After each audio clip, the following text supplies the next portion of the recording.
그래서 그 경기 선행 지표들이 어떻게 나올지 그거를 예측하고 가야 그래야 이제 반도체 주가를 맞출 수가 있거든요. 근데 지금 이렇게 주가가 좀 빠진 게 경기 선행 지표가 한 6개월 전에 이미 예고를 했던 것이군요. 근데 실적이라든지 반도체 가격이 당장 어떻게 될 거냐 그걸 보고 투자하지 마시고 이 경기 선행 지표들이 어떤 방향으로 갈 거냐를 맞추셔야 되는 거예요. 저는 현재는 그 하이투자증권에서 반도체 산업을 담당하고 있는 애널리스트고요. 처음 이제 직장은 SK 하이닉스의 전신인 현대전자. 네. 그때부터 이제 그 기술 마케팅이라는 부서에서 처음 일을 시작을 했고요. 그 다음에 현대전자하고 이제 LG 반도체랑 사실 그때 양사가 거의 망했을 때예요. 그래서 정부가 강제로 합병시키고 이제 돈을 투입을 해서 살려냈는데 그 작업하다가 이제 증권사 쪽으로 와서 지금 애널리스트 반도체 산업 담당 애널리스트로서는 한 20년 좀 넘게 지금 일하고 있습니다. 그러면은 이 분야에서 거의 최고참이라고 할 수 있는 건가요? 저랑 비슷한 네. 그 경력을 가지신 분들이 이제 몇 분 계신데 네. 거의 저희들이 뭐 거의 최고참이라고 말씀드릴 수 있죠. 와, 그 반도체 산업만을 담당해 오신 거죠? 네, 그렇습니다. 그 책에 보니까 저자 소개란에 애널리스트는 무엇보다 주가를 맞추는 사람이다라는 좌우명을 갖고 계시고 그 주가 전망을 위해서는 특히 매크로 경기 지표에 집중한다고 되어 있더라고요. 이게 좀 어떤 의미인가요? 사실은 반도체 주식 투자하실 때 굉장히 이제 당혹스러우실 때가 많아요. 네. 왜냐하면은 뭐 삼성전자나 하이닉스가 실적이 뭐 시장 예상치를 엄청 상하게 잘 나왔다 하더라도 그날 막상 보면 또 주가는 빠지고 네. 그다음에 반도체 가격이 뭐 계속 오를 거다. 그다음에 뭐 계속 성장할 거다. 슈퍼 사이클 이런 얘기 나오면 또 그때부터 주가 빠지고 이제 그러니까 사실은 저는 이제 증권사에서 일하는 애널리스트니까 당연히 이제 주식 투자하시는 분들한테 도움을 드리고자 제가 있는 것이고 당연히 그렇다고 하면은 뭐 업황이 지금 어떠냐 이런 거보다는 주가가 지금 앞으로 어떻게 될 거냐 이제 그런 거를 네. 전망을 말씀을 드려야지 그게 이제 제 직업 본분에 맞는 일인 거죠. 네. 그런데 잠깐 앞서서 말씀드린 것처럼 반도체 업황만을 보고 주식 투자를 하시면은 최근에 와서는 특히 거의 거꾸로 갔어요. 그러니까요. 네. 그런 그 상황에서 반도체 주가랑 동행하는 게 경기 선행 지표들이에요. 네. 그래서 그 경기 선행 지표들이 어떻게 나올지 그거를 예측하고 가야 그래야 이제 반도체 주가를 맞출 수가 있거든요. 네. 그러니까 참 산업은 좋은데 슈퍼사이클인데 왜 주가는 삼성전자 특히 왜 주식은 계속 떨어질까? 2021년부터 그래서 많이 힘들어하고 계신데 그러면 좀 그 뒷부분에서 좀 구체적인 부분을 여쭙기로 하고 좀 전체적인 시각에서요. 그 반도체 산업에 대해 좀 여쭙기 전에 요즘 혹시 전체적인 증시나 좀 분위기 이런 거에 대해 좀 여쭙고 싶습니다. 최근 상황은 환율이 네. 지금 뭐 1,430원 막 넘어가고 네.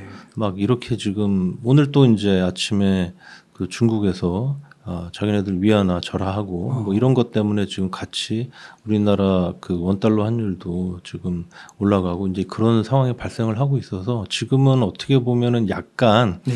어떤 그 산업적인 그런 그 리스크 뭐 이런 것보다도 약간 국가 리스크라든지 아니면은 어떤 그 시스템 리스크 이런 것들이 살짝 지금 부각되려고 하는 막 이런 지금 상황인 것 같습니다. 그래서 뭐 그렇게까지 지금 보이진 않지만은 옛날에 우리가 뭐 IMF도 겪었고 그 다음에 리만 사태도 겪었고 하는데 그렇게 갈 거로 지금 여전히 생각되진 않아요. 네. 그런데 저기 멀리 네. 그 귀퉁이를 돌았으면 네. 거기에 혹시 뭐 IMF가 기다리지 않을까 뭐 요런 정도 살짝 지금 의구심이 드는 그 정도 상황인 것 같아요 현재.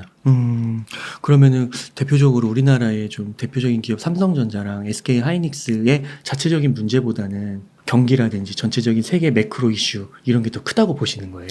그런 것들이 사실 다 연결이 돼 있는 겁니다. 어떤 말씀이냐면은 경기 선행 지표들이 이제 작년 3월 네. 그때부터 본격적으로 이제 하락하기 시작을 했거든요. 네. 근데 이제 경기 선행 지표들이라는 거는 그 말 자체가 의미하는 게 경기를 선행해서 미리 알려준다는 얘기잖아요. 결국은 그게 이제 수요를 의미를 하는 거예요. 네. 그래서 경기 선행 지표가 나빠지면 그러면은 일정 시간이 보통 한 6개월, 9개월 정도인데 그 이후부터 예를 들면 경기에 민감한 산업들 네. 가장 대표적인 게 반도체 산업이죠. 그런 그 경기 민감 산업들이 이제 수요가 나빠지니까 둔화됩니다. 네. 이제 그렇게 경기 민감 산업들이 수요가 둔화되면 결국은 이제 가격이 빠지고 그다음에 업체들이 실적이 나빠지는 거죠. 그래서 아까 잠깐 말씀드린 것처럼 작년 3월부터 전 세계 유동성 전년 동기 대비 증감률 네. 라는 지표가 이제 하락하기 시작을 했고 그다음에 작년 2분기 들어서서 미국의 ISM 제조업 지수가 하락하기 시작을 했고 네. 근데 이런 것들이 그때 이제 이미 향후의 경기와 또 반도체 업황과 반도체 업체들의 실적을 미리 예고해주고 있었던 거죠. 네. 자, 그래서 실제로 작년 4분기부터 반도체 가격이 빠지기 시작을 했어요. 그러니까 이제 3월 2분기 초부터 경기 선행 지표들이 빠지고 그 이후 한 6개월 정도 지나서 4분기부터 이제 디램 가격이 조금씩 하락하기 시작을 하고 네. 이제 그것들이 쌓이면서 지금 올해 3분기 들어오면서부터 반도체 업체들의 실적이 급락하고 이런 것들이 사실은 다 연결되어 있는 겁니다. 자, 그렇게 경기 선행 지표들이 하락을 한다 하면 앞으로 어떤 일들이 일어날 것이 뻔하다 하면 그러면 주가는 아무리 먼 미래에 일어날 일이라도 하더라도 그게 나타날 것이 확실하면 지금 당장 반영하는 것이 주가잖아요. 그러니까 경기 선행 지표가 빠지면 주가는 바로 아무리 지금 현재 상황은 좋다 하더라도 빠질 수밖에 없는 거예요. 그러니까 지금 이렇게 주가가 좀 빠진 게 경기 선행 지표가 한 6개월 전에 이미 예고를 했던 것이군요. 네, 작년 3월부터 이미 예고를 했죠. 그리고 경기 선행 지표의 대표적으로는 그 유동성 증감률하고 미국 ISM 제조업 지수 이런 게 들어가는데 그걸로 맞습니다. 확인이 가능했던 거고. 그걸 한번 그림으로 보여드릴까요? 네. 네. 삼성전자 주가를 여기 보시면은 맨 아랫부분에 그려놨죠. 그리고 맨 위에 보시면 1기가빗 기준 ASP라는 그런 그 선이 있는데 이게 뭐냐면 D램 가격입니다. 네. 그 바로 아래는 메모리 반도체 시장 규모, 즉 이거는 메모리 반도체 업황이죠. 자, 이 두 가지는 뭐냐면 이 두 가지에 따라서 삼성전자 실적이 결정되죠. 그러니까 이거를 우리가 업황 요인, 즉 주당 가치 요인이라고 그렇게 말씀을 드릴게요. 그 다음에 가운데 보시면은 글로벌 유동성 전년 동기 대비 증감률이라는 경기 선행 지표가 있고 바로 아래 미국 ISM 제조업 지수라는 경기 선행 지표를 제가 또 그려놨습니다. 이 두 가지는 경기 선행 지표고 경기 선행 지표에는 뭐에 영향을 주냐면 어떤 주식의 밸류에이션 배수에 영향을 주는 거예요. 자, 주가라고 하면 어떤 주식이라든지 주당 가치, 즉 우리가 이제 EPS나 BPS라고 알고 있는 그런 주당 가치에다가 퍼나 PBR 같은 밸류에이션 배수를 곱해서 나오는 게 주가죠. 맞아요. 그래서 삼성전자가 올해 예를 들면 BPS가 7만 원인데 적정한 배수가 한 배다 PBR 그러면 이제 주가는 7만 원이 되는 거예요. 네.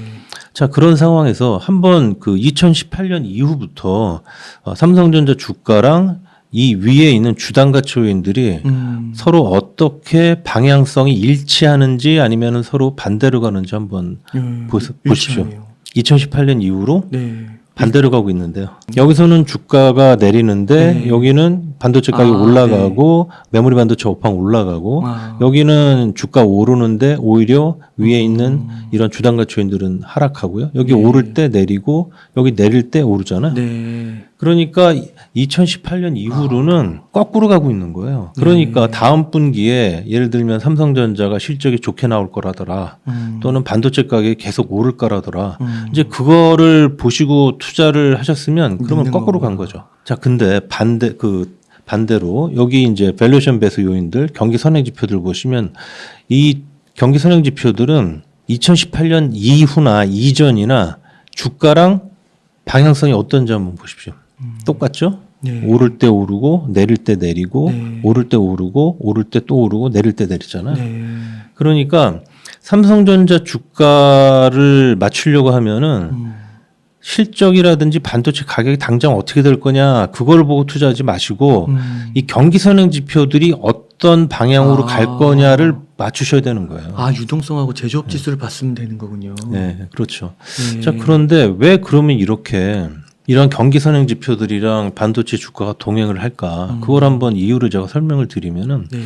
여기 제가 그림 3개를 여기 보여드리는데 맨 왼쪽에는 메모리 반도체 업황과 글로벌 유동성 증감률을 비교해놨고요. 가운데는 메모리 반도체 업황과 미국 ISM 제조업 지수, 그 다음에 오른쪽 그림에는 메모리 반도체 업황과 중국의 신용 자극 지수, 크레딧 임펄스 지수를 비교를 해놨습니다. 네.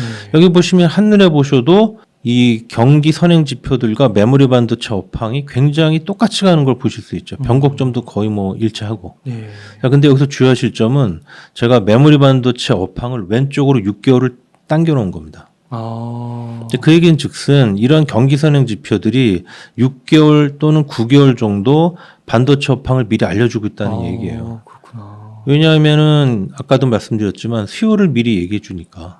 그러니까 경기 선행 지표가 나오면 그 이후에 한 6개월, 9개월 지나면 경기 선행 지표의 방향대로 반도체 업황이 따라서 움직인다는 얘기입니다.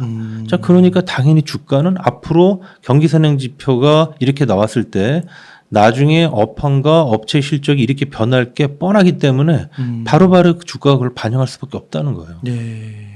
그래서 이제 아까 제가 작년 3월 말씀을 드렸는데, 자, 예를 들면 이런 거예요. 자, 2019년 반도체 업황이 굉장히 안 좋았던 시기예요. 2019년 역사적으로 그렇습니다. 지금 올해 하반기부터 내년이 2019년에 비견될 정도로 그러네요. 지금 업황이 안 좋을 것 같은데, 네. 2019년에는 D램 가격이 49%나 빠졌고요. 하이닉스가 2018년에 영업이익을 20조 원을 냈는데 네. 19년에는 2조 7천억으로 완전 급감을 해버렸어요. 엄청 나쁜 해였습니다. 네.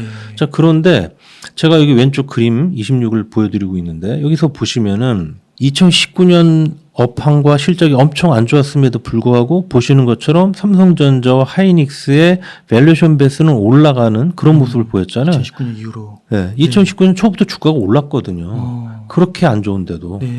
그 왜 그랬을까? 보시면은 전 세계 유동성 전년 동기 대비 증감률이 그때부터 올랐거든요. 네. 그러니까 앞으로 이제 경기가 좋아지겠구나, 수요가 좋아지겠구나, 반도체 업황이 좋아지겠구나, 실적이 좋아지겠구나. 그러면서 그때부터 밸류에이션 배스가 오르면서 반도체 주가가 그때부터 오른 거예요. 네. 자, 근데 반대로 이제 3월은 작년 3월 같은 경우는 굉장히 이제 반도체 그 가격과 그 다음에 실적이 굉장히 좋았던 시기인데 그런데도 그때부터 왜 주가가 내렸냐 하면은 여기 그림에도 나타나지만은 작년 3월부터 글로벌 유동성 증감률이 하락하기 시작했기 때문이거든요.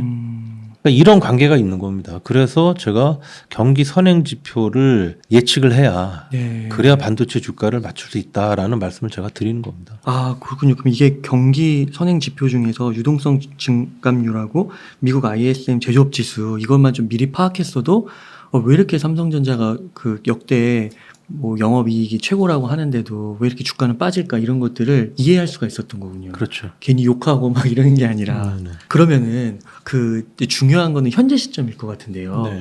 현재 시점에서 이제 진짜 이제 5만 전자가 됐고 그다음 많은 분들이 4만 전자를 막 얘기하시고 요즘에는 삼성전자 컨텐츠 올리고 이러면은 댓글에 악플도 많이 달리거든요. 네. 앞으로는 좀 어떤 걸 좀 예상하세요? 저는 그래서 이러한 경기 선행 지표들이 이제 네. 작년 3월부터 하락하는 그런 상황이었기 때문에 작년 한 4월 이후로는 주가가 오르면 이제 오히려 좀 비중 축소하시라 이제 그런 말씀을 드려왔는데 네. 저는 지금 현재 상황에서는 이제는 주가가 내리면은 조금 길게 네. 그 투자 기간을 가져가시는 투자가시라면은 이제는 조금씩 주가 내릴 때는 모아두실 필요가 있다. 그렇게 말씀을 드립니다. 지금 현재로. 그 정도로 많이 내려온 거예요. 뭐 그렇습니다. 그리고 저는 내년 1분기 중에 네. 아까 말씀드린 그런 중요한 경기 선행 지표들이 돌아설 가능성이 높다고 생각을 해요. 그 책에 보니까 그 가격이 많이 떨어졌을 때 낙폭이 클 때 업황이 회복되는 거를 미리 볼 수 있다, 예견할 수 있다. 그게 맞는 건가요? 물론 이제 가격이 떨어지는 정도가 얼마나 빠지냐, 네. 뭐 그에 따라 이제 그 여러 가지 이제 답이 나올 수 있겠지만은 결국은 그 얘기는 무슨 말씀이냐면은 반도체 산업이 사이클 산업이기 때문에 그런 거예요. 네. 그러니까 반도체 산업이라는 건 계속 좋을 수도 없고 또 계속 나쁠 수도 없는 거거든요. 네. 그러니까 이제 반도체 가격이 떨어진다는 얘기는 업황이 나쁘다는 얘기고 반도체 가격이 계속해서 떨어질 때 당연히 고객들은 반도체를 사고 싶어 하지 않겠죠. 그 이전에 또 반도체 가격이 왜 떨어지냐면은 고객들이 과잉 재고를 많이 갖고 있기 때문에 반도체 업체들로부터 반도체를 안 사가서 예. 그래서 이제 반도체 가격이 빠지는 거예요. 그게 지금 현재 모습이죠. 음. 자, 그런 식으로 해서 이제 고객들이 필요한 것보다도 덜 사가니까, 왜냐하면 자기 재고를 줄여야 되지 않습니까? 그러면은 반도체 가격은 당연히 고객들이 안 사가니까 빠지겠죠. 예. 자, 그런 과정을 한동안 거치고 나면 이제는 반도체 고객들의 재고가 다. 일정 기간이 지나게 나면 그럼 다시 정상 수준 이하로 내려가는 국면이 옵니다. 네. 물론 그때까지는 반도체 업체들의 재고는 계속해서 늘죠. 네. 자, 그런 상황에서 이제 반도체 고객들이 재고가 이제 많이 줄었다 그러면 이제 고객들은 어떻게 해야 되겠습니까? 다시 이제 재고를 쌓아야 되잖아요. 네. 그러면 그때부터는 지금까지와는 달리 필요한 것보다 더 많이 사가게 됩니다. 네. 그러면서 이제 수요가 증가하고 반도체 가격이 오르면서 업황이 회복되는 거예요.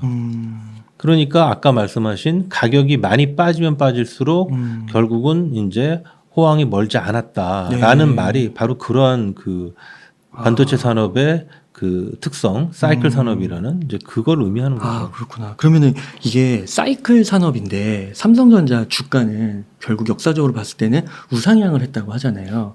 그럼 이게 사이클하고 우상향하고 같이 결합되어 있는 거라고. 그렇죠. 네. 아. 주가가 이제 장기적으로 예를 들어서 뭐 한 20년 보면 당연히 20년 전 주가보다 지금 주가가 훨씬 높죠. 네. 그러나 그 중간중간들을 보면 대략 약 한 2년 정도 그런 사이클로 주가가 한 2년 올랐다가 그다음에 또 한 1년에서 2년 정도 또 내렸다가 물론 오른 만큼 내리진 않죠. 그거보다 네. 좀 덜 내리죠. 아.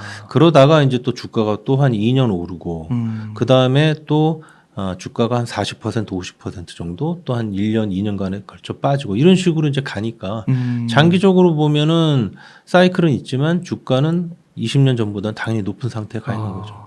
그러면 미국의 좀 빅테크랑 비교를 했을 때 특히 이제 뭐 애플이랑 좀 비교를 했을 때요. 같이 휴대폰을 만드니까 애플은 그런 그 진폭이 좀 작은 건가요? 그거는 이제 삼성전자가 영위하고 있는 그런 네. 사업 부분에 애플이 지금 만들고 있는 스마트폰뿐만 아니라 뭐 디스플레이라든지 또는 반도체 같은 그런 굉장히 그 사이클의 진폭이 큰 그런 사업 부분이 있기 때문에 그런 거죠. 그러니까 이게 같이 우상향인데 그 사업 품목이 다르니까 삼성은 이렇게 사이클을 좀 크게 그리면서 가는 거고 애플은 그냥 이렇게 우상향을.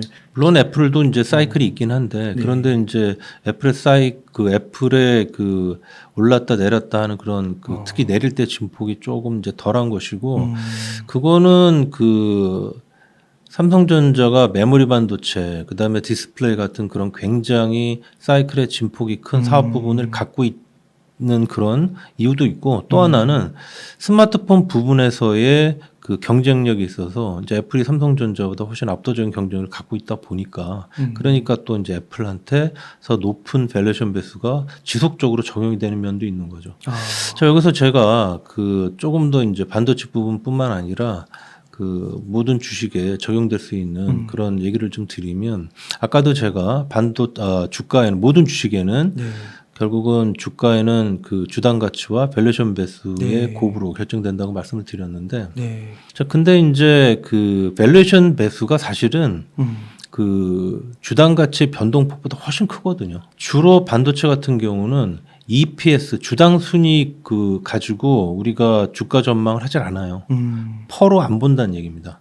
왜냐하면 퍼 같은 경우는 어떤 때는 뭐 두세 배고 어떤 때는 막 수백 배잖아요. 네.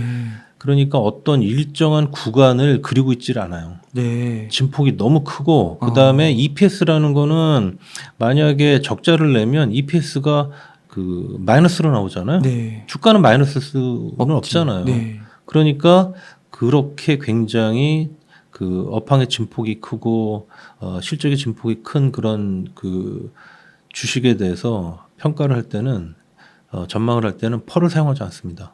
그러니까 주로 PBR, BPS를 사용해요.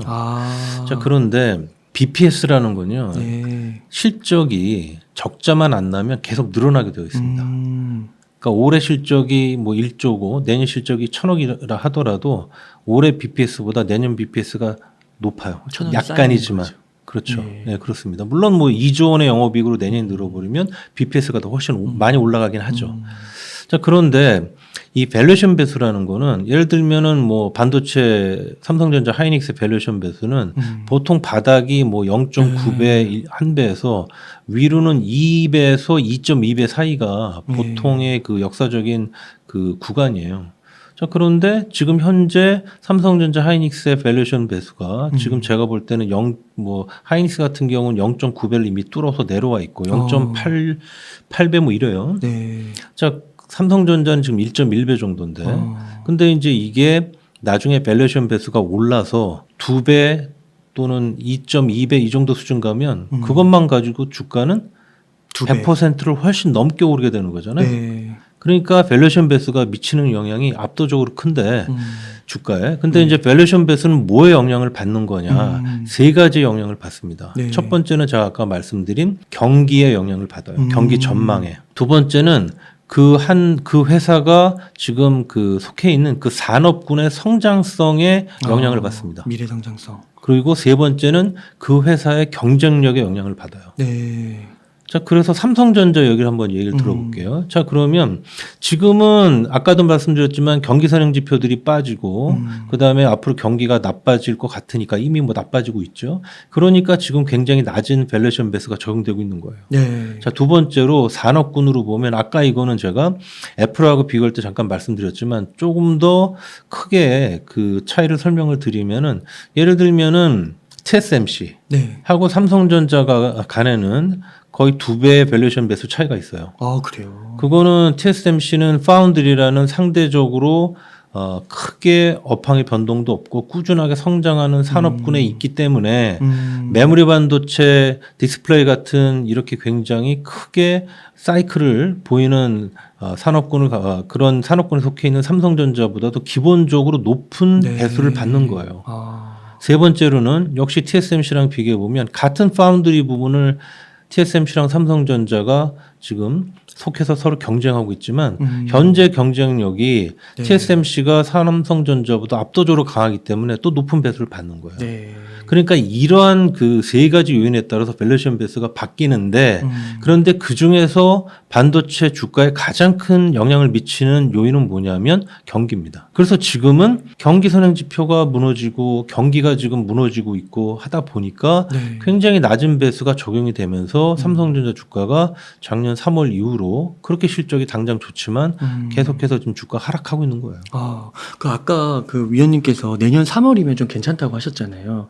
그럼 3월에는 이 경기 전망이 좀 밝아진다라는 건가요? 그러니까 제가 지금 딱 뭐 내년 2월이 될지 3월이 될지 뭐 1월이 될지 그렇게 정확하게 무슨 달이다라고까지 말씀드리기는 어렵지만 네. 1분기 중에는 저는 돌아설 거라고 봐요. 아. 네, 그 이유를 제가 한번 설명을 드릴게요. 네. 자, 이제 그 아까도 보여드렸던 그 글로벌 유동성 전년 동기 대비 증감률 뭐 이게 거의 최근 주가를 좌우했잖아요. 그래서 얘가 언제 돌아서냐에 따라서 결국은 반도체 주가도 돌아서는 시기가 일치할 가능성이 매우 높죠. 네. 자, 그럼 앞으로 글로벌 유동성 증감률이 어떻게 될 건지를 한번 예측을 해보자는 말씀이에요. 물론 지금 보시는 것처럼 글로벌 유동성 증감률은 어마어마한 하락세에 있죠. 자, 근데 글로벌 유동성이라고 하면 자, 그 안에서 가장 높은 비중을 차지하는 나라가 어딜까요? 당연히 미국이랑 미국. 중국이겠죠. 네. 그런데 굉장히 놀라운 사실이지만 중국의 유동성이 미국의 유동성보다 M2 기준으로는 1.5배 정도 더 큽니다. 그러면 그것도 좀 이상한 게 중국은 올해 상반기 돈을 엄청 풀었거든요. 네. 그런데 왜 글로벌 유동성은 계속해서 하락했느냐? 자, 그건 왜 그러냐면 자, 미국에서 금리 인상을 하면 중국을 제외한 세상의 모든 나라들이 다 미국을 따라서 금리를 인상해야 되기 때문이에요. 네. 그러니까 중국에서는 유동성이 늘었지만 그 외 모든 전 세계에서는 유동성이 축소된 겁니다. 그러니까 이제 유동성 YY 증감률이 계속 내렸는데 자, 그 얘기를 돌려 얘기하면 뭐예요? 미국에서 금리 인상을 멈추면 네. 그러면은 중국에서는 계속해서 유동성을 늘리고 있으니까 결국은 유동성이 다시 상승 반전할 가능성이 높다는 얘기잖아요. 자, 그리고 우리는 여기서 유동성을 얘기하고 있는 게 아니라 유동성 전년 동기 대비 증감률을 얘기하고 있는 거죠. 내년 지금 1분기 중에 가면 지금 얼마 전에 나온 점도표에 따르면 페드에서는 올해 연말에 4.2에서 4.4% 정도까지 정책 금리를 올리고 내년 연말에 4.6% 정도를 보고 있는데 그 얘긴즉슨 올해 연말 4.2, 4.4%까지 가면 내년 1분기 중에 한 번 정도 뭐 한 0.25% 정도 올리면 그럼 이제 금리 인상이 멈출 거란 얘기잖아요. 자, 그렇게 되면은 어떤 일이 벌어지냐면은 다른 나라들도 다 금리 인상을 멈추게 되고 또 미국보다도 그 외 국가들의 경기가 훨씬 나쁠 거기 때문에 많은 나라들이 금리 인하에 바로 들어가야 될 가능성이 높아요. 네. 자, 그러니까 미국에서는 금리가 4.6% 선에서 가는데 나머지 나라들은 금리 인하하고 유동성을 다시 늘리니 전 세계 유동성은 그때부터는 올라가겠죠. 거기다가 만약에 미국에서 지금은 물론 뭐 페드에서는 내년에는 금리 인하가 없다 그렇게 얘기를 하고 있지만 만약에 내년에 미국이 또 경기가 생각한 것보다 더 안 좋다 그러면 빨리. 과거에 보면 미국이 금리 인상을 멈춘 다음에 다시 금리 인하까지 들어가는 그 기간이 평균 6개월이었거든요. 네. 그러면 1분기 중에 금리 인상 멈추고 한 3분기 중에 금리 인하 들어갈 수도 있잖아요. 그렇게 되면 어떤 일이 벌어지냐면 유동성 증감률이 굉장히 빨리 올라가게 되죠. 그러면 이제 주가 상승이 빠른 것이고 근데 만약에 지금 현재 얘기한 것처럼 금리 인상을 인하를 안 해준다 그러면 글로벌 유동성 증감률의 상승 속도가 좀 느리겠죠. 느리겠지만 늘어나는 거군요. 늘어나긴 늘어나는 거죠. 다만 주가 상승 속도는 미국에서 금리 인하를 해줄 때보다는 조금 느리고. 조금 천천히 가겠죠. 아. 그런 그 상황인 거예요. 그래서 저는 내년에 미국에서 금리 인하를 하면 그러면은 이제 1분기 중부터는 이러한 경기 선행 지표가 돌았을 거다라고 보는 것이고 또 하나 아까 이제 미국 ISM 제조업 지수 보여드렸습니다만 네. 이 미국 ISM 제조업 지수도 미국 정책 금리와 굉장히 깊은 관계가 있어요. 여기 이제 제가 왼쪽 그림을 보여드리고 있는데 여기서 보시면 일단 양 지표 간에 굉장히 비슷한 그런 모습이 나타나고 있죠. 그런데 여기서 미국 정책 금리를 제가 축을 뒤집어 놓은 겁니다. 여기 오른쪽에 보시면은 거꾸로 돼 있잖아요. 결국 이 네. 얘기는 뭐냐면 미국 정책 금리랑 ISM 제조업 지수는 서로 반비례한다는 얘기죠. 자, 그러니까 미국이 내년 1분기 중에 금리 인상을 멈춘다는 얘기는 뭐예요? 미국 ISM 제조업 지수도 더 이상 안 빠진다는 얘기잖아요. 좋아진다는 거고. 자, 그런데 여기 보시면 미국 ISM 제조업 지수랑 선진국 경기를 미리 알려주는 OECD 경기 선행 지수 간에는 이렇게 똑같은 동행 관계가 있어요. 네. 자, 경기가 그런데 좋아지겠네요. 우리나라 업체들, 반도체 회사들이 뭐 중국에다 제일 많이 팔지만 미국, 유럽, 일본에다도 팔잖아요. 네. 그리고 중국의 반도체를 팔면 그게 다 중국에 소비되는 게 아니라 중국에서 IT 세트 제품 만들어서 그 외에 미국, 유럽, 일본에 또 나가지 않습니까? 자, 그렇기 때문에 여기 보시는 것처럼 삼성전자 하이닉스의 밸류에이션 배수는 그 OECD 경기 선행 지수랑 그림이 똑같을 수밖에 없고 ISM 제조업 지수는 아까 보신 것처럼 OECD 경기 선행 지수랑 똑같기 때문에 당연히 ISM 제조업 지수랑 삼성전자 하이닉스의 밸류에이션 배수는 여기 보시는 것처럼 그림이 거의 같을 수밖에 없는 거예요.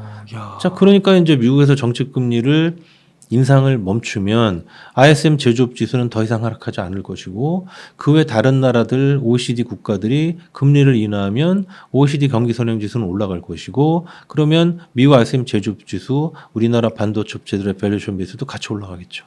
그래서 그때부터 저는 주가가 밸류에이션 베이스의 상승에 따라서 추세적으로 올라갈 거다라고 말씀을 드리는 거예요. 와. 야, 이 경기 선행 지수가 정말 그 삼성전자와 SK 하이닉스의 주가 추이를 알아보는 데 있어서 굉장히 키 팩터네요. 그렇죠. 이거를 진작에 알았으면은 1년 6개월 정도 이렇게 마음고생 안 해도 됐을 텐데 그때 96,000원에서 15만 전자 막 간다고 10만 전자 15만 전자 간다고 네. 슈퍼사이클이라고 해가지고 네. 그때 많이 사서 물리셔가지고 애널리스트의 그런 BPS를 선택을 하셔가지고 대략 2.0배 정도 오는 것 같다. 그러면 그때부터는 마음의 준비를 하셔야 되는 거죠. 네. 이제부터는 분할 매도 해야 되겠다. 와.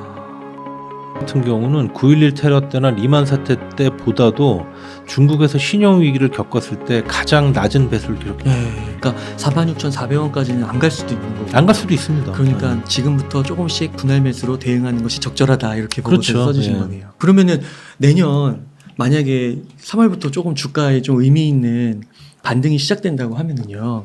그게 또 언제까지 좀 지속되고 좀 이런 게 있나요? 이제 그거를 판단할 수 있는 방법은 네. 그 삼성전자나 하이닉스 주식 투자 방법과 이제 관련된 얘기인데 삼성전자를 보시죠, 편하게. 자, 보시면은 어디까지 갈 수 있겠냐. 네. 자, 그 얘기는 지금까지 제가 드린 설명에 따르면은 경기 선행 지표가 꺾이는 시점이다. 네. 이잖아요. 그리고 그 이후에 시간이 한 6개월, 9개월 지나면 반도체 업황이 이제 회복이 됐다가 다시 나빠질 거란 얘기잖아요. 네. 그러니까 언제까지 삼성전자 하이닉스 주식을 들고 있어야 되냐 하는 얘기는 결국은 그거는 이제 경기 선행 지표가 언제 다시 꺾일 거냐를 예측하는 거하고 똑같은 얘기긴 한데 네. 자, 이제 그러한 그 경기 선행 지표의 흐름을 우리가 방향성을 일단은 인식하고 있는 상황에서 그거를 반영하는 게 제가 아까 뭐라고 말씀드렸죠? 밸류에이션 배수라고 말씀드렸죠? 자, 그런데 밸류에이션 배수, 특히 PBR 그 배수는 역사적으로 저점과 고점이 일정한 구간 내에 있어요. 네. 그러니까 이 정도 내려오면 그러면 이 정도 벌써 이제 어느 정도 경기가 내려오는 게 조금 있으면은 이제 완료가 되겠구나. 그게 또 밸류에이션 배수가 미리 알려주는 면도 있는 거죠. 그땐 또 밸류에이션 지수가 그러니까 예를 들면 이런 겁니다. 여기 보시면은 삼성전자의 과거 PB 배수를 제가 여기 회색 선으로 그려놨습니다. 네. 자, 여기 보시면은 여기 보시면은 옛날에 2001년도에 9.11 테러 때 네. IT 버블 붕괴할 때 그다음에 이제 리만 사태 때 유럽 재정 위기, 중국 신용 위기, 그다음에 대중무역 전쟁 초기, 코로나19 때 이때가 이제 삼성전자가 밸류에이션 배수의 저점을 기록했던 시기예요. 1에서 1.2 사이네요. 대부분 1에서 1.2 사이죠. 어. 자, 그러니까 뭐 한 1.1 정도. 근데 이 6번 저점 배수들을 평균을 내보면 1.1배 나와요. 그래요. 네, 그게 평균 저점 배수예요. 지금이네요, 딱. 지금 이제 1.09배, 네. 1.1배 정도니까 오늘 주가 내렸으니까 아마 한 1.08배 정도 뭐 이 정도 될 텐데 그 정도 오면 네. 그러면은 이제 어떻게 대응을 하셔야 되냐면 그러면 이 정도 왔으면 물론 이제 그 BPS를 어떤 BPS를 선택하냐가 더 중요하죠. 굉장히 향후 실적 전망을 후하게 본 그런 애널리스트의 BPS는 당연히 과대평가돼 있을 거 아닙니까? 그러니까 굉장히 실적 전망치를 아주 나쁘게 본 그런 애널리스트의 BPS 전망치를 택하셔야 그래야 이제 보수적으로 할 수 있는 거죠. 예. 어쨌든 그런 BPS를 택해서 지금 주가랑 한번 나눠보니까 네. 지금 이제 한 1.1배더라. 그러면 그때부터는 거의 이제 바닥에 근접했구나. 네. 그렇게 생각을 하실 수 있고 그러면 그때부터는 주가가 내릴 때는 조금씩 모아두시는 게 그게 이제 적절한 투자가 되는 것이고 반대로 지금 질문하신 내용에 답을 이제 드리게 되면 자, 위는 어떻습니까? 위로는 한 2.2? 그렇죠. 옛날에는 훨씬 높았어요. 그러네요. 왜 옛날에 높았냐면은 아까 제가 말씀드렸지만은 밸류에이션 배수에 영향을 주는 요소가 뭐 경기도 있고 그다음에 또 산업의 성장성도 있고 회사의 경쟁력이 있다고 말씀드렸는데 옛날 같은 경우는 메모리 반도체가 성장률이 굉장히 높았었어요. 네. 옛날에 PC가 처음 등장하고 막 이럴 때 1990년 같을 때는 D램의 1년간 수요 성장률이 막 100% 그랬습니다. 그리고 스마트폰이 처음 등장했을 때는 한 40%, 50%였어요. 근데 지금은 D램 수요 성장률이 연간 뭐 20% 정도밖에 안 돼요. 올해는 뭐 10% 될까 말까 하고. 네. 그러니까 그에 따라서 이제 계속해서 내려오는 거예요. 물론 이제 삼성전자가 성장 산업에 진출한다 그러면 다시 올라가겠죠. 그러니까 예를 들어 차량용 반도체 뭐 그런데 성공적으로 들어간다 그러면 네. 밸류에이션 배수 상조정 되겠죠. 올라가는 거구나. 네, 이거는 이제 부수적인 얘기였고 네. 어쨌든 최근에는 여기 아까 말씀하신 것처럼 그 가장 높은 배수가 대략 2.0배에서 2.2배였단 말이에요. 네. 그러면은 애널리스트의 그런 BPS를 선택을 하셔가지고 대략 2.0배 정도 오는 것 같다. 그러면 그때부터는 마음의 준비를 하셔야 되는 거죠. 네. 이제부터는 분할 매도 해야 되겠다. 와. 그렇게 보셔야 되는 거죠. 그 이상으로는 안 간단 말이에요. 네. 웬만해서는. 회사가 물론 특별한 굉장히 큰 변화가 없는 한. 파운드리에서 TSMC를 잡거나. 그러면 달라지는 거죠, 얘기가. 이제 그렇지 않다 그러면 네. 2.0배, 2.2배 이 정도에서는 그다음부터는 매도를 감안을 하셔야 되는 거예요. 근데 작년 3월에 2.0배, 2.2배까지 갔었단 말입니다. 이게 바로 작년 3월이에요. 네. 2.2배까지 갔었잖아요. 네. 그럼 여기서부터는 사실은 마음의 준비를 하셨어야 되는 거예요. 되는데. 아, 그렇구나. 그때 1.7, 1.8 막 이때도 사라고 했던 기억이 나는데. 네. 아, 그렇구나. 그때부터도 조금씩 준비하다가 여기 쫙 꺾였을 때 2점까지 가서 좀 꺾였을 때 이제 매도를 좀 고려했어야 되는 건데요. 그렇죠. 네. 아, 그렇군요. 그러니까 여기에 지금 적어주신 내용을 보니까 현재 PB 1.09배에서 53,900원 정도. 네. 그리고 최악의 경우는 0.94를 적용했을 때 46,400원 정도. 네. 0.94배는 제가 왜 여기다 0.94배를 적어놨냐면 네. 삼성전자의 역사적 최저 배수가 0.94배예요. 그러니까 삼성전자 같은 경우는 9.11 테러 때나 리만 사태 때보다도 중국에서 신용 위기를 겪었을 때 가장 낮은 배수를 기록했었어요. 아무래도 그만큼 이제 메모리 반도체는 중국의 수요가 중요한 거거든요. 아, 그래서 중국 신용위기가 터졌을 때 역사적 최저배수 0.94배까지 갔었으니까 정말 최악의 경우에 삼성전자 주가가 만약에 0.94배까지 간다라고 보면 네. 그러면은 지금 올해 실적 전망 기준으로는 한 46,000원, 47,000원까지 내려갈 가능성도 있다는 거죠. 자, 그러면은 지금 주가 대비해서 뭐 한 10% 전후 오늘 좀 빠졌으니까 그 정도의 다운사이드 리스크가 있는 거죠. 아, 자, 그러나 아까 말씀드린 것처럼 1분기 내년 1분기 중에 경기 선행 지표들이 올라서 밸류에이션 배수가 오르고 그다음에 한 3분기 정도 되면은 이제 분기 실적이 좋아질 거거든요. 그러면은 그때 가면은 이제 주당 가치가 또 올라간다는 얘기잖아요. 네. 그러면은 이제 주당 가치와 밸류에이션 배수가 동시에 오르게 되면 그때부터 주가 상승폭이 빨라지겠죠. 네. 그러면 지금 혹시 매수하셔가지고 그 다음에 내년 연말경에 주가를 한번 우리가 예측을 해본다 그러면 지금 현재 배수 한 배인데 내년 뭐 2배, 2.2배까지 이제 결국은 가겠지만 내년 연말에 한 1.5배 정도는 가 있지 않겠어요? 아, 야. 자, 그러면 그것만으로도 50%의 주가 상승이 나온다는 얘기예요. 와. 거기다 이제 BPS는 내년에 삼성전자가 적자 낼 일은 없으니까 거기다 또 올라갈 거 아닙니까, 와. BPS는.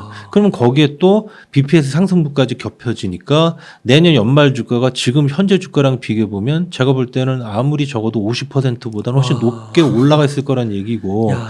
그러면 지금 현재 상황에서 보면 다운사이드 리스크는 10% 정도고 네. 업사이드 포텐셜은 50%를 훨씬 상회한다 그러면 들어가야죠. 그러면 당연히 지금 어떻게 하셔야 되겠어요? 사야죠.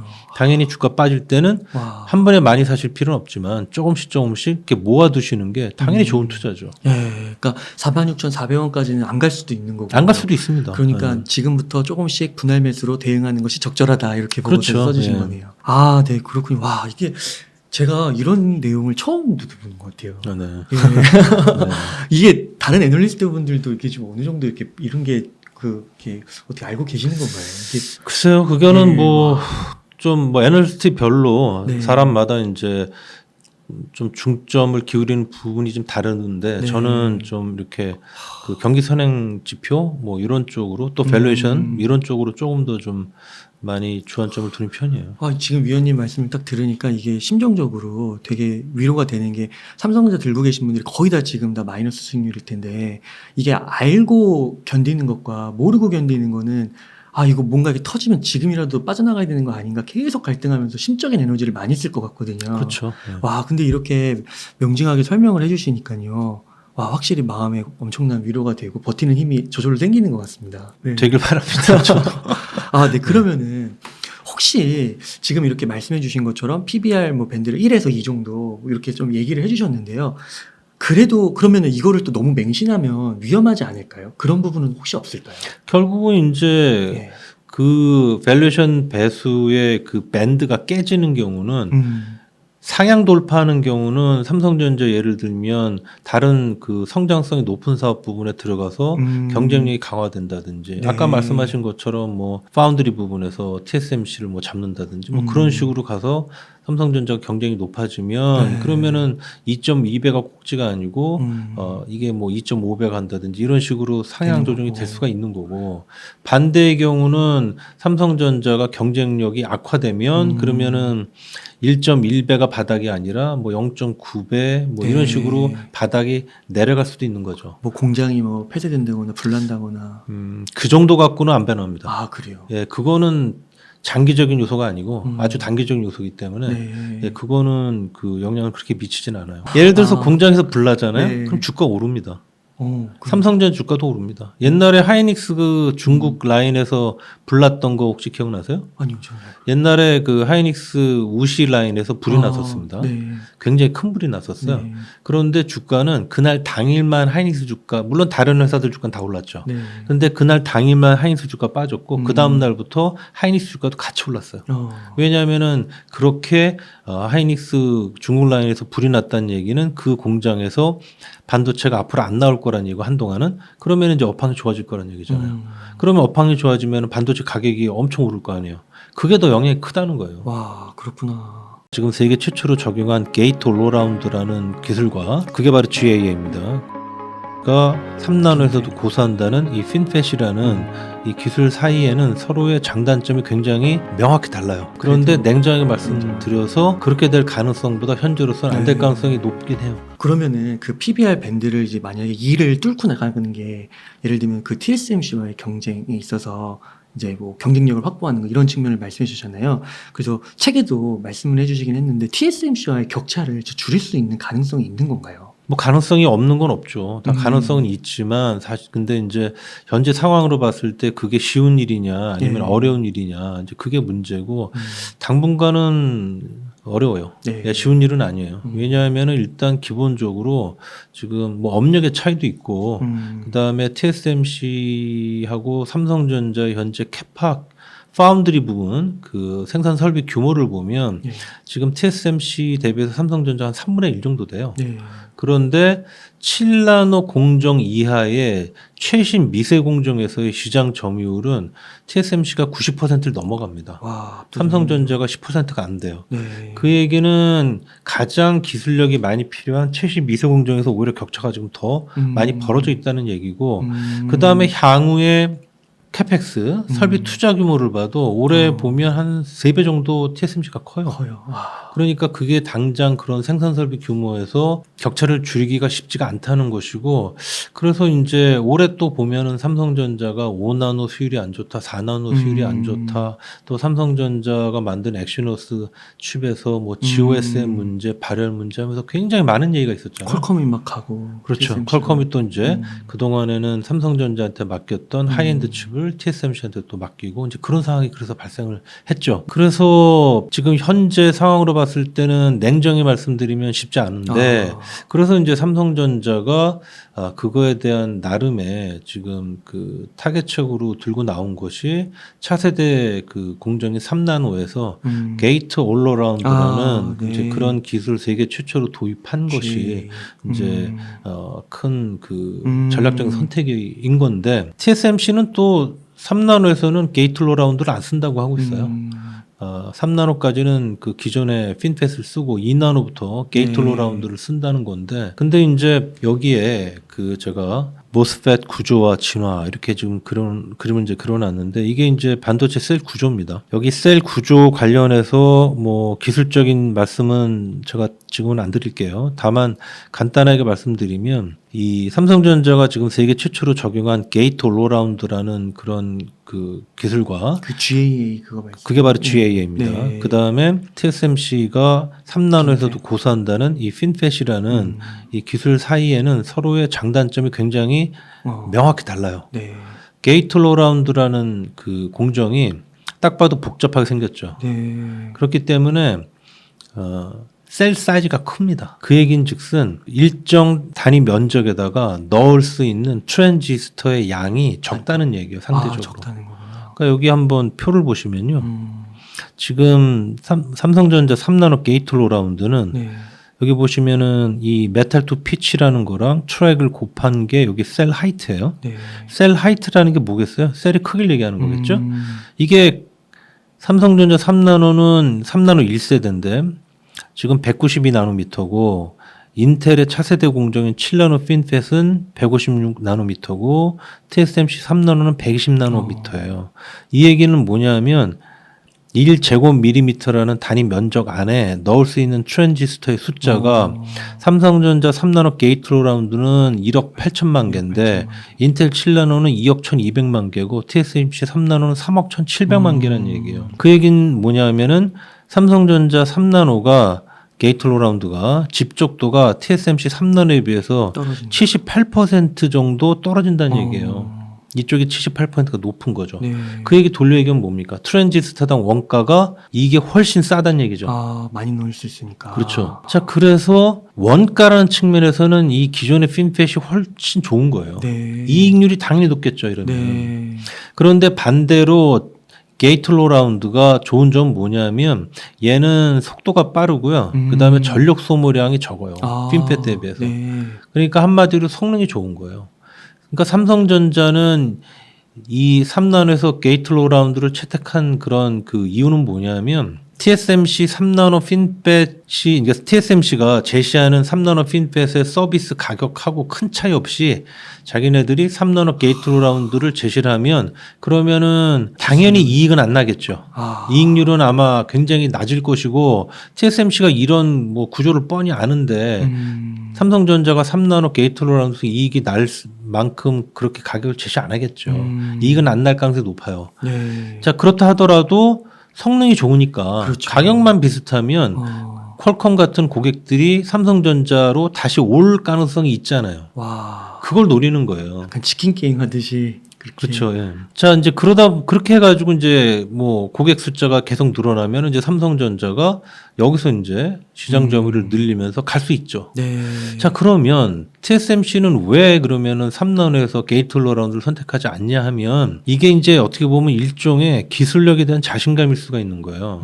뭔 얘기냐면 게이틀로라운드를 쓴 이유가 뭐냐면 셀 사이즈가 작아지면 작아질수록 그 소스하고 드레인 사이로 전류가 흐를 때가 있고 안 흐를 때가 있고 해야 되는데 전류가 안 흘러야 될 때도 워낙 셀 사이즈가 작아지니까 쇼트 현상이 일어나면서 전류가 흘러버리는 불량 네. 그런 현상이 미세 공정이 전환이 돼서 점점 셀 사이즈가 작아지면 작아질수록 나타날 가능성이 커지거든요.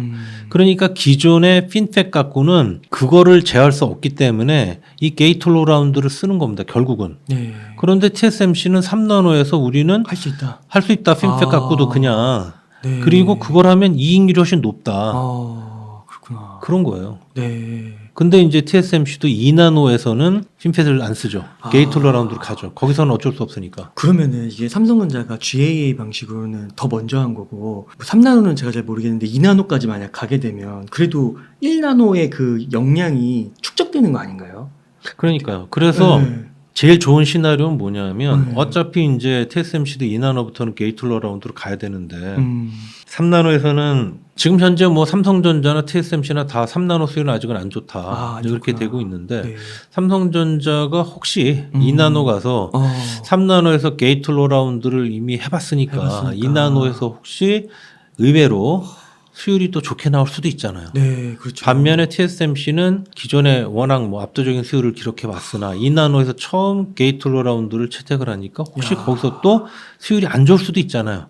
그런 식으로 해서 서로 수율의 역전 현상이 발생하게 되면 그러면은 이제 그림이 많이 바뀔 수가 있는 거죠. 그러니까 이게 똑같은 방식으로는 이길 수가 없으니까 1등을 2등이 기술을 네, 맞습니다. 많이 바꾼 거군요. 그거예요. 판을 바꿔버리려고 예, 하는 거네요. 맞습니다. 와, 되게 중요한 시점이 될 것 같은데요. 엄청 중요한 거죠. 와. 그래서 이제 3나노 양산이 본격적으로 시작되는 게 내년 하반기인데 내년 하반기. 올해 와. 하반기부터 이제 내년 초까지 네. 양사 간에 누가 수율을 3나노에서 더 빨리 올리냐 이제 그게 굉장히 큰 차이를 만들어내겠죠. 희망이 아예 없는 건 아니네요. 아까 막 90대 10이라고 해서 와 이거 어떻게 뒤집을까 그렇게 되면 이제 하나하나씩 그 삼성전자한테 고객이 올 수가 있죠. 있고 PBR도 이제 뚫고 올라가는 네, 뭐 거고요. 그럴 수도 있는데 네, 그런데 그래도 냉정하게 말씀드려서 그렇게 될 가능성보다 현재로서는 안 될 네. 가능성이 높긴 해요. 여전히. 그렇군요. 네. 근데 가능성이 없는 건 아닌 거죠. 네.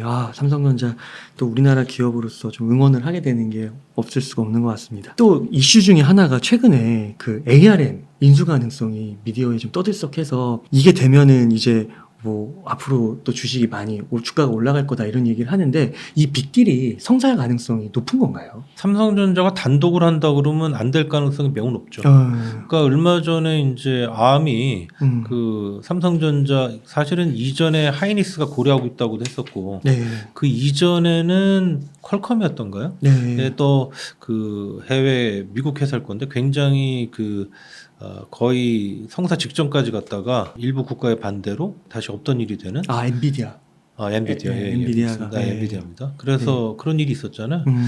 그거는 일단은 암이라는 회사 자체가 뭐 옛날보다는 그 중요성이 많이 지금 낮아지긴 했는데 네. 여전히 지금 암의 기반 기술을 라이센스를 받아다가 뭐 애플도 그렇고 뭐 거의 뭐 삼성전자도 그렇고 회사들이 그거를 베이스로 해서 자기네들이 거기에 또 모디피케이션을 해서 그렇게 해가지고 지금 AP를 만들어내기 때문에 그거는 마치 이렇게 비교할 수 있는데 암이 이제 그 집에 설계도를 만들면 그러면 그거를 가져와서 애플이나 삼성전자는 그 각 방이나 집에 인테리어를 하는 거죠. 이제 그런 지금 관계이기 때문에 만약에 어떤 한 회사가 예를 들면은 뭐 삼성전자가 암을 단독을 인수했다. 예. 그리고 경영권을 확보할 수 있는 지분까지 넘어가서 암의 그 기술력에 대해서 접근이 가능한 상황이다. 그리고 암이 당연히 그렇게 되면 자기의 대주주인 삼성전자에 유리하도록 그렇게 기술의 방향이 결정된다. 이렇게 되면 다른 회사들은 못 견딜 일이죠. 그렇겠네요. 그리고 뭐 미국이 그거를 가만 보겠습니까? 중국이 그걸 가만히 보겠습니까? 그렇기 때문에 단독으로 인수하는 거는 제가 볼 때는 상당히 어려운 일이에요. 어렵고. 네. 그리고 그러면 뭐 당연히 이제 컨소시엄 그래서 뭐 인테리어. 여러 회사들이랑 같이 해가지고 인수한다. 이제 그게 이제 가능성이 높은 방법인데 그렇게 되면은 거기서는 또 인수하는 의미가 많이 낮아지는 거예요. 네. 왜냐하면은 자기가 경영권을 확보할 수 있는 그런 지분을 확보를 해야 그래야 이제 그 암의 기술에 대한 그 라이센스에 대한 그런 접근이 이제 가능해지고 뭔가 회사에 도움이 되는 건데 그냥 뭐 여러 대주주 한 명이면 결국은 그냥 암이 내는 이익만 나눠 갖는 네. 그런 상황이 되는 거잖아요. 그냥 굉장히 이게 복잡한 얘기예요. 안 될 가능성도 높고 그리고 경영권을 행사할 수 있는 지분을 확보할 수 있냐 없냐에 따라서 이 인수권이 향후 삼성전자의 경쟁력이나 또 주가까지 미칠 영향이 많이 달라지는 거거든요. 그래서 쉽지 않은 얘기예요. 그래도 일단 하는 게 좋긴 하면은 뭐 당연히 일단 시장은 좋아할 거라고 봐요. 왜냐하면 그동안에 삼성전자가 돈만 쌓아놨지 어떤 의미 있는 지금 그 투자 뭐 M&A 이런 거를 못 해왔기 때문에 네. 그것도 굉장히 그 ROE를 떨어뜨리는 요인이고 ROE가 떨어진다는 거는 그거는 이론적으로도 밸류에이션 베이스를 떨어뜨리는 요인이거든요.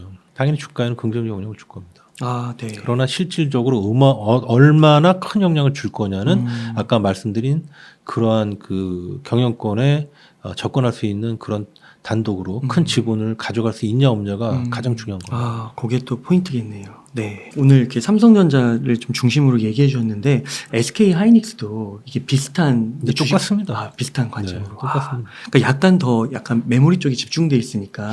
주가가 올라갈 때는 좀 더 많이 올라가고요. 내려갈 때는 좀 더 내려갑니다. 아, 그러면 PBR이 하이닉스가. 2 더 뚫고 올라간다는 거예요? 밸류에이션 배수의 그 상단은 삼성전자랑 거의 뭐 비슷하거나 약간 낮은데 하단이 더 깊죠. 밑에 더 많이 내려가 있죠. 그러니까 삼성전자 1.1배가 평균 저점 배수고 하이닉스는 0.95배가 평균 저점 배수니까 네. 상당한 차이가 있잖아요. 아, 그러니까 주가가 내릴 때 더 많이 내리는 겁니다. 네.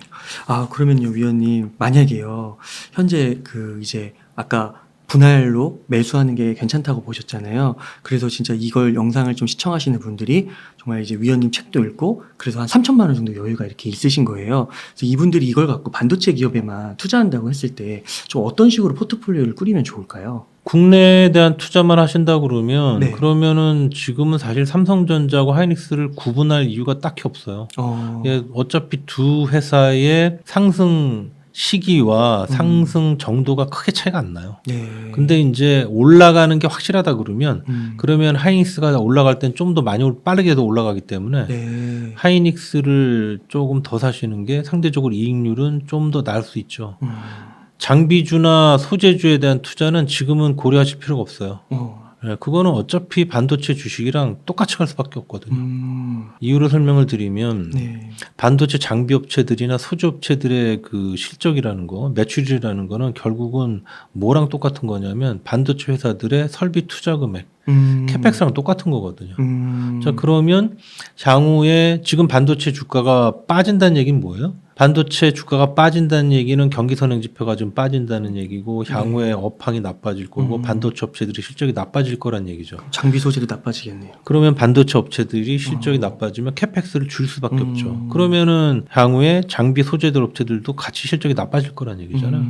시간의 차이만 있을 뿐이지, 시간의 문제일 뿐이지.